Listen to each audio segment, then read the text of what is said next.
Okay, so we just read the Grimm's brothers story, The Sleeping Beauty or Briar Rose. And you want to give a summary and then we'll talk about the story.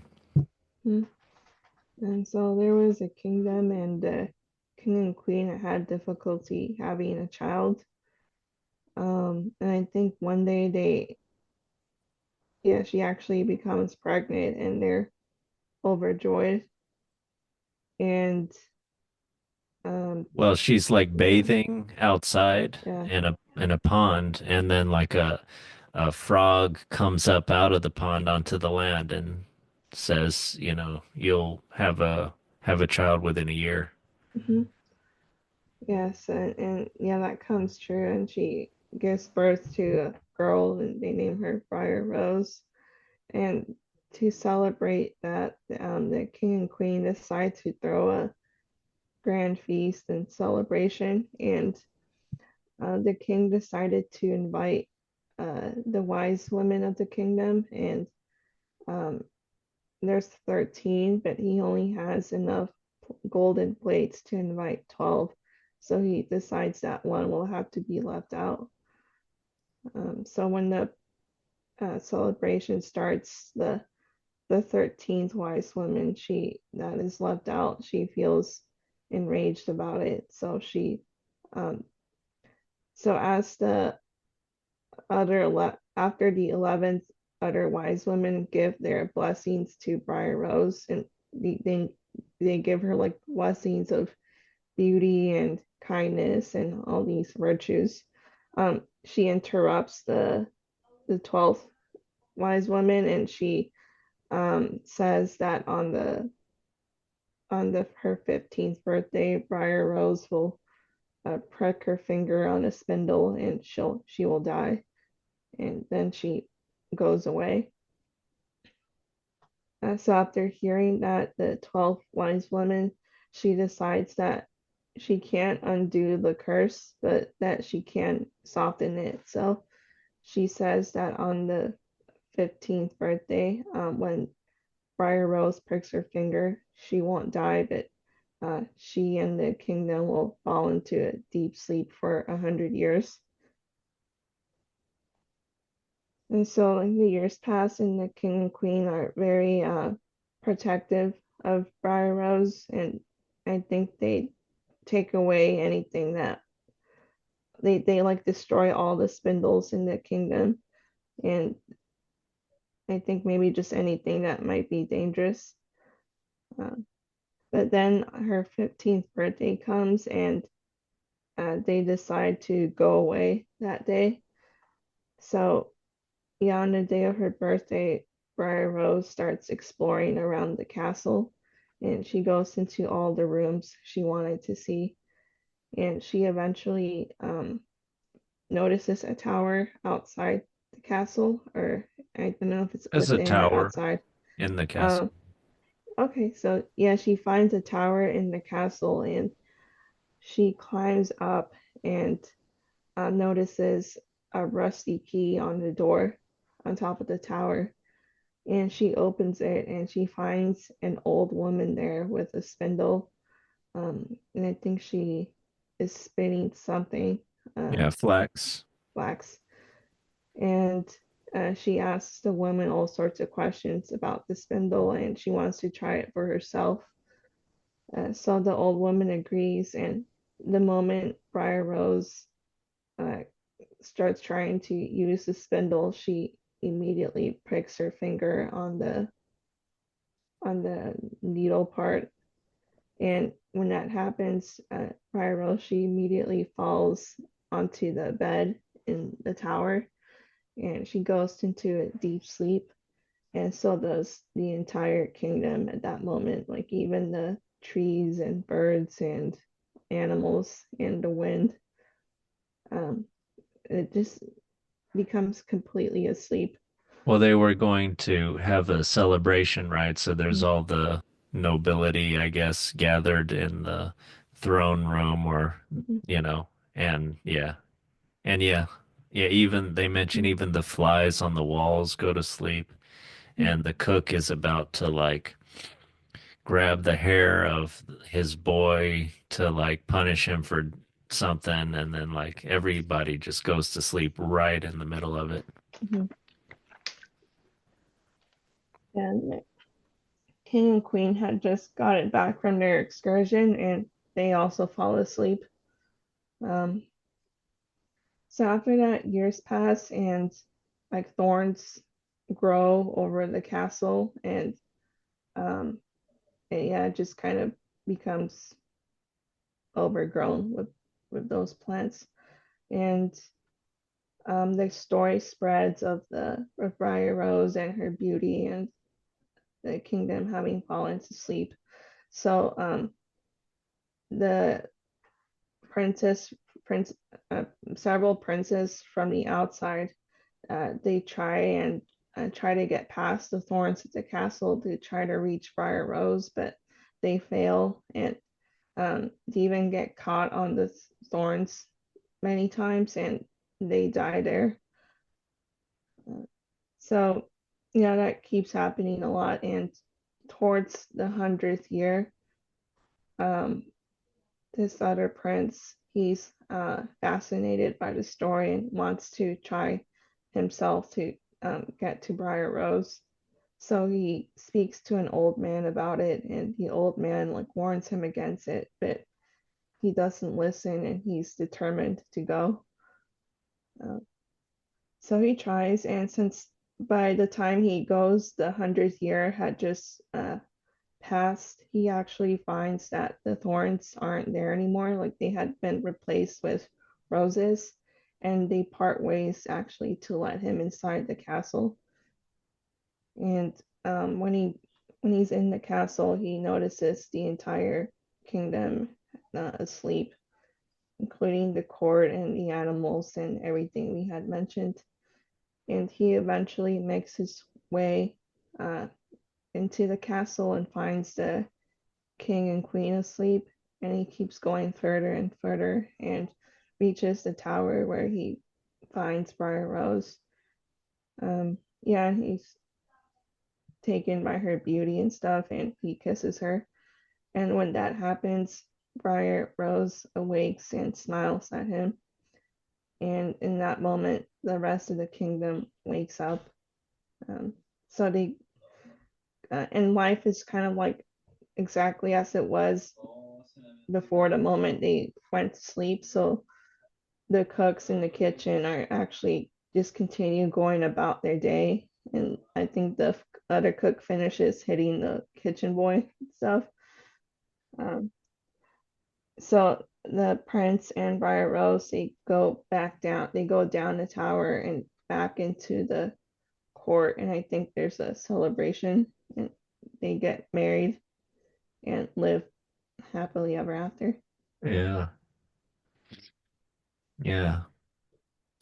Yeah, I thought it was interesting. I mean, you and I both noticed how it wasn't because of the prince's actions, really. There was no slaying of dragons. It was more like the 100 years had just ended, and so he could go. And there was no punishing of the old wise woman. And yeah, so in a way, there's no justice in this story. It's just like the king really, really angered the old wise woman, and she had issued like the gods of old issued a proclamation of death. But then, the 12th wise woman, maybe some representation of Christianity or something there, the disciples or something like that, had mollified that. But still, the mollified sentence was carried out to the T. And, in the end, everyone lived happily ever after, but they lived in suspended animation for 100 years.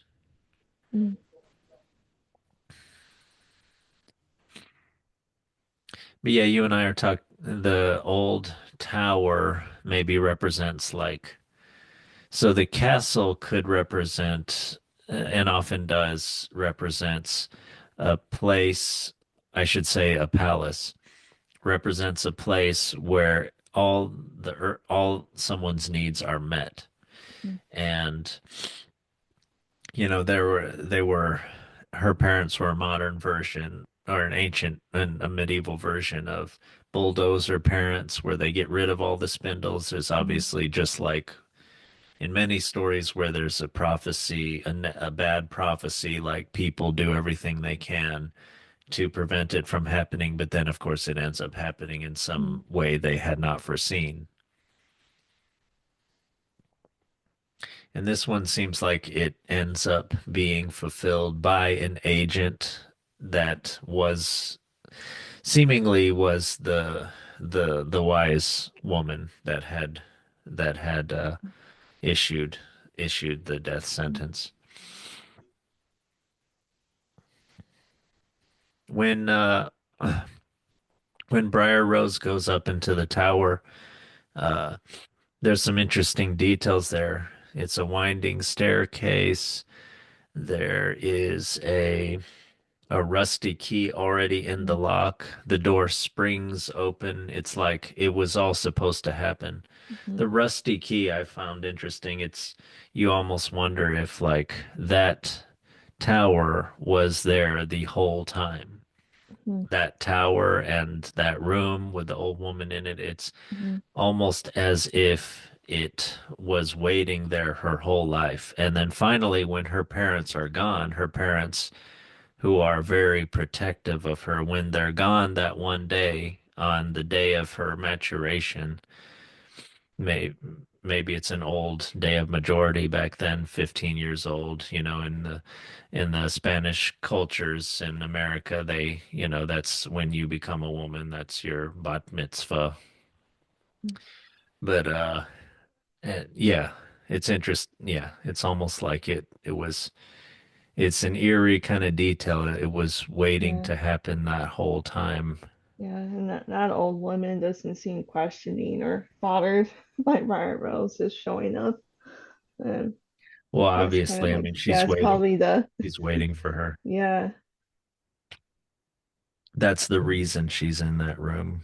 Mm, But I wonder if there's kind of a spinning thing. There's like maybe there's a hearkening back to the lackeys, I think, the spinners of fate in oh ancient yeah. Greece. And there were, I think, three of them.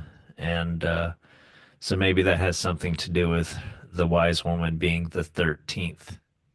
Yeah, and I remember in that myth, like when the spindle, when the thread is cut, that's like the end of what your life. Yeah, that's right. Yeah. So we have, yeah, her pricking her finger or something sharp. So it's Mm, as if the spindle is cut. There's some kind of connection there.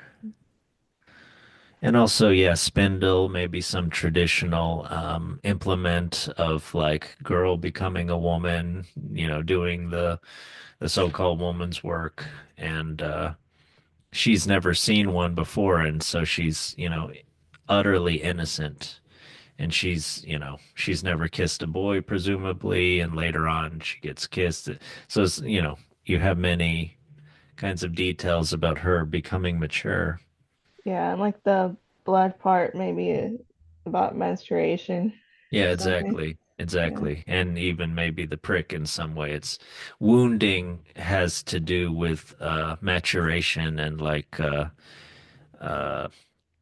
coming of age ceremonies or Mm, like at least for boys, they're mm, often given like a symbolic or some kind of real wound. It's mm. this idea that they're not innocent and protected anymore. They're going out into the world where they need to have some ability to cope with the violence of the world.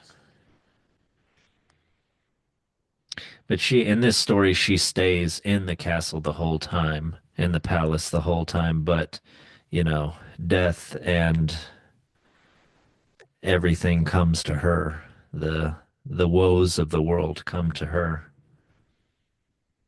You can't protect your child. You completely, this idea.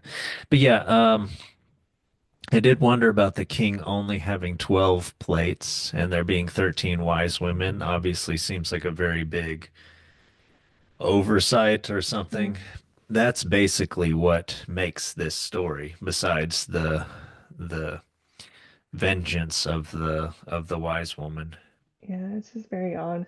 Um, I don't know what those golden plates represent and the fact that he only had 12 of them, but why would he have 13? 12 is more like one of those numbers mm, like 10, that's sort of a complete number, like 13, sort of an unlucky or bad number in Western culture. Like, why would there be 13 wise women? mm, You almost think there's like she's an imposter or something. She obviously mm, doesn't act wise. Like, there's a detail that we didn't mention in the retelling is that when they were having the celebration for the pregnancy of, or was it the birth? Anyway, when yeah, the I don't first know. cel there's two celebrations in this story, right? At the beginning and at the end. Mm, And the for the beginning celebration, they mention that the 13th wise woman marches in without greeting anyone and abruptly uh declares the death sentence. And it's interesting they mention that because maybe there's something about her being rude or something like that. And also, yeah, she marches out without saying anything either. And they mm, mention that too. It's interesting that she enters without the sort of human kind of greeting. mm. Maybe she's almost more like a force of nature, something. She's pure vengeance, pure passion, pure vanity. Uh, yeah, Yeah, I thought maybe the king not being prepared is you were kind of talking about how like a father often isn't prepared to have a daughter in particular. So like yeah, I mean him just not having that 13th golden plate is kind of symbolic of that, or uh, yeah, yeah, that he like that mistakes will be made at some point or at the in the beginning. Uh, yeah, something like that, right? uh, but Something. it's still yeah, it's not yeah, I'm not sure though. Maybe the whole idea here is it's almost inevitable that there will be there are dangers there. Mm, Maybe this 13th wise woman is you know, is a representation of all the bad things out mm, there waiting mm, for parents' daughters mm, to kind of prepare them in some way. mm, But yeah, you can't think of everything. mm, Yeah. Well, anyway, yeah, I enjoyed this story a lot. I liked it was a little bit haunting reading the part about how everything fell asleep, you know. yeah. And in that very moment when she felt the prick, she fell down upon the bed that stood there and lay in a deep sleep. And this sleep extended over the whole palace. The king and queen who had just come home and had entered the great hall began to go to sleep, and all of the court too. The horses too went into the stable, and then the dogs, the pigs, the flies on the wall. Even the fire that was flaming on the hearth became quiet and slept. The roast meat left off frizzling, and the cook and the kitchen boy, everything. The wind fell, and on the trees outside the castle not a leaf moved again. Yeah, that was a little haunting, I thought. Mm, Yeah, it's interesting that stillness and then surrounded by the briars that grow every year, taller and taller. mm, No one can enter, and generations pass outside, you know. mm, And that's different than death. I mean, that's a suspended animation. It's a strange thing. The few fairy tales that I know, I can't think of anything quite like that. mm, But yeah, it's not life, it's not death. It's unnatural. This glass kind of preserved existence. You know, it's very strange. But maybe This maybe that's something to do with grief or something, you know. I don't know. Yeah, any thoughts about what that might be? Mm.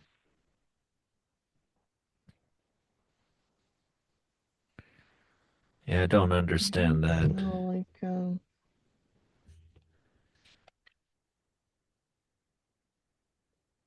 yeah, I don't know, just like seems like just something unresolved until the Right. right right place and time kind of occur, or I don't know. Yeah, something unresolved, Until yeah, something. Yeah. Yeah, but that's interesting different. anyway, right? Yeah. Yeah, and as I pointed out, yeah, this story isn't about the prince being a savior or the old woman being punished. Yeah, it's just about things taking their course after like the superior beings have had their say, you know. Yeah. They Yeah. give everything good to Briar Rose, all the virtues and beauty and everything. Maybe that's part of it. They like she is like the perfect princess and maybe too perfect to to be for this world or something like that. And there has to be some kind of balance there. So they punish everything for everything around there, everything in the palace or something, Mm-hmm. or yeah, they take their life away for like 100 years or something. What were you gonna say? I just said I found that interesting when you pointed it out. Like most of the stories we read, courage and bravery accomplished something, but not in this story, really. Yeah, It's just yeah, this about story patience is more about fate. and yeah, fate, patience, and yeah, just waiting. Yeah. I mean, is it quite about patience or waiting? It's more like Mm-hmm. they were just uh in suspended animation for 100 years. They weren't waiting. Mm-hmm.